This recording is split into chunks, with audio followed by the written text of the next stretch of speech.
Chers auditeurs, bonsoir. Je suis Adama Michel Mélissa, étudiante en 6e année à la faculté de médecine et d'odontostomatologie de Bamako.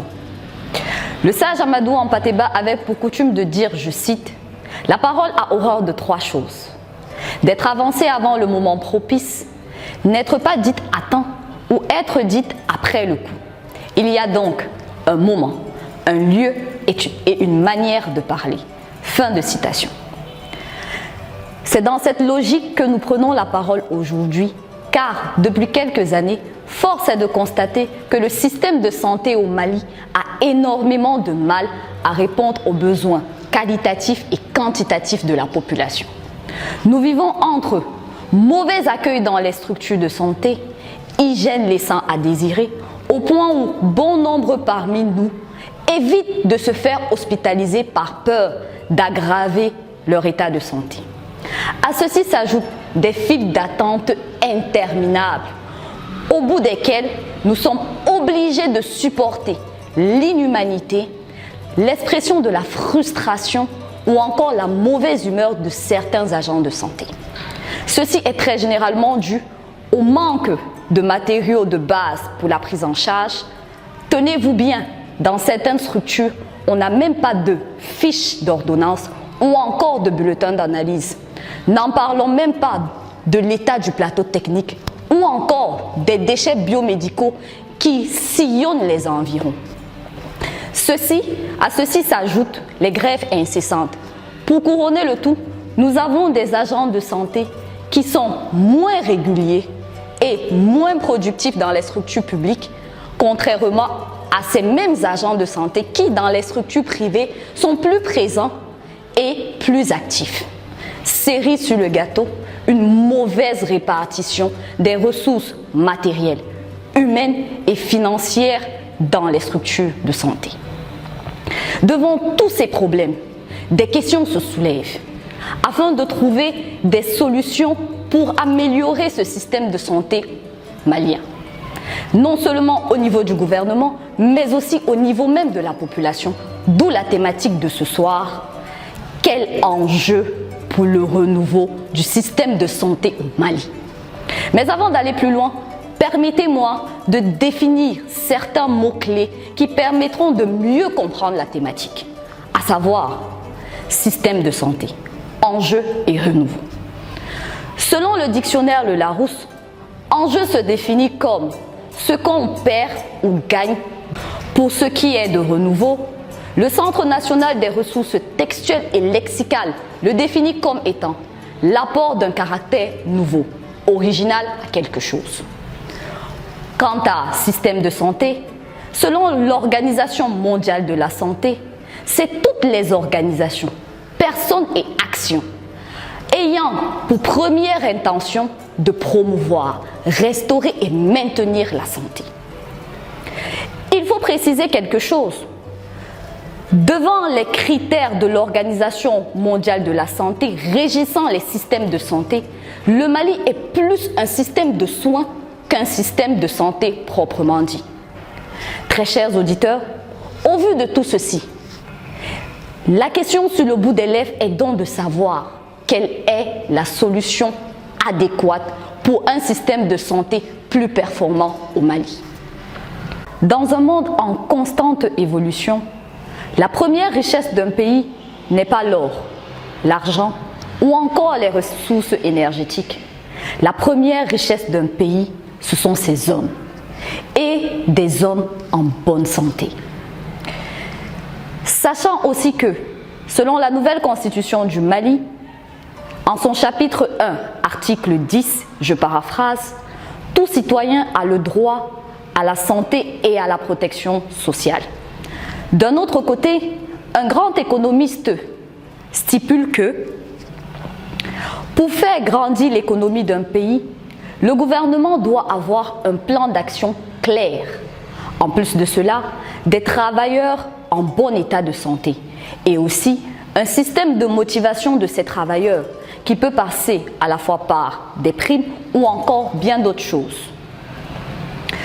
Tout ceci pour montrer que la santé est au cœur même du développement d'un pays.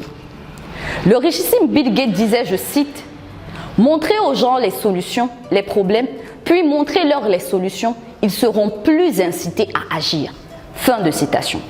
C'est donc dans la dynamique de montrer des solutions qu'en 2020, le projet Accélérer les progrès vers une couverture sanitaire universelle, en abrégé PACSUP, avec ses nombreux partenaires, notamment le Global Financing Facility, en abrégé GFF, la Banque mondiale et le Royaume des Pays-Bas, a mis en place le projet de financement basé sur les performances ou encore financement basé sur les résultats.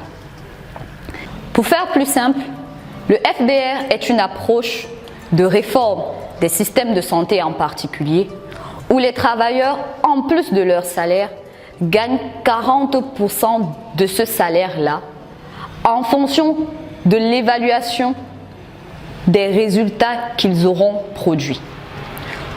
En gros, avec le FBR, plus tu travailles, plus tu gagnes et plus tu as la possibilité de développer ta structure par tes bénéfices.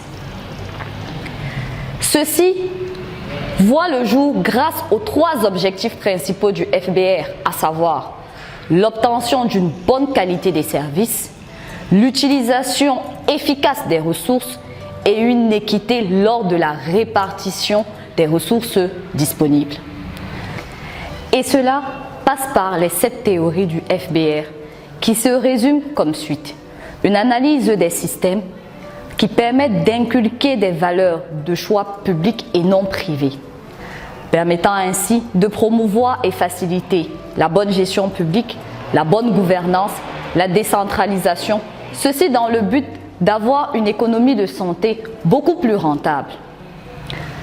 Très chers auditeurs, le FBR offre les solutions suivantes pour une couverture sanitaire universelle, notamment une séparation des fonctions, que ce soit de gestion, que ce soit des prestataires, des contrats, du paiement ou même de la vérification des services.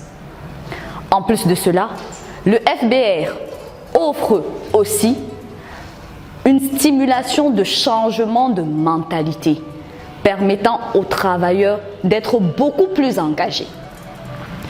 Une équité lors de la répartition des ressources, en repérant les couches les plus vulnérables, c'est-à-dire celles qui ont le plus besoin de ces soins, et cela pour éviter de donner gratuitement des soins à des personnes qui n'en ont pas nécessairement besoin.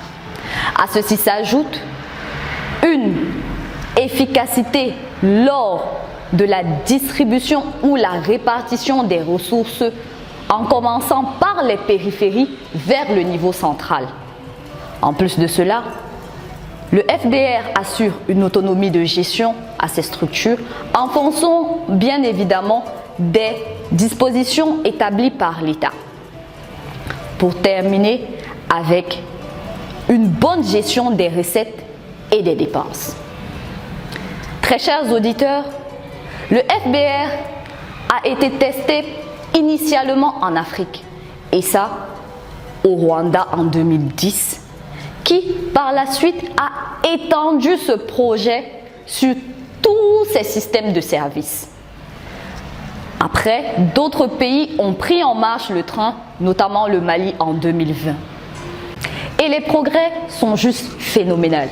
Comme le précise le coordinateur du PACSUP-FBR, le 6 juin 2022, dans l'enceinte du CESCOM de Kati Malibougou, en disant, je cite, « Le CESCOM de Kati Malibougou, qui fait peau neuve aujourd'hui, a été entièrement rénové par le FBR.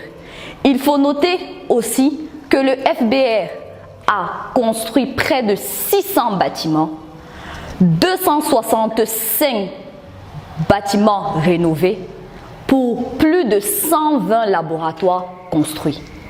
Et ceci, tenez-vous bien, a été mis en œuvre par les CESCOM eux-mêmes après évaluation de ce qu'ils ont pu récolter, précise le coordinateur du PACSUP-FBR.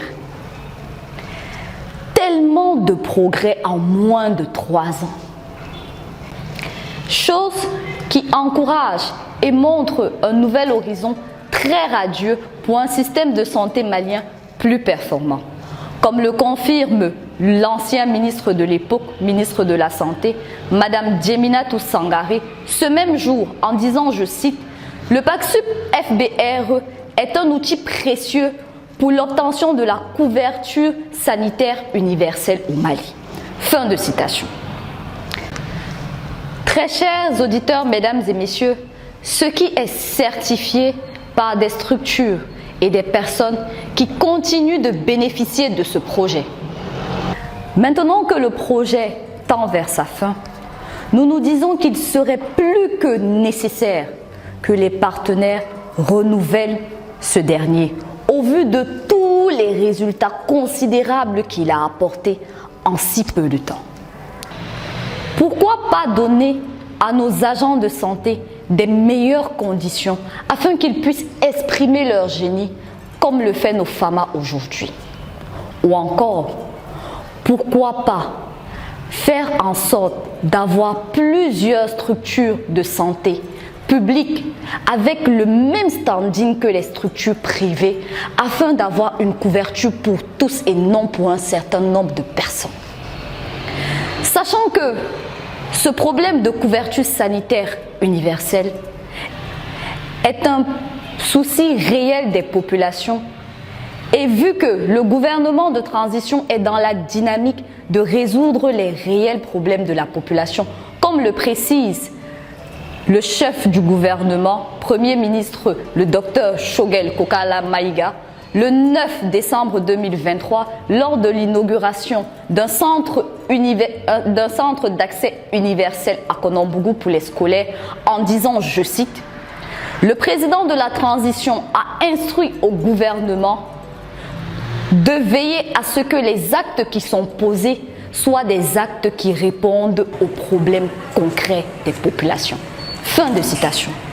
Alors, quoi de mieux que de renouveler ce projet, sachant qu'il répond déjà à un grand problème de la population?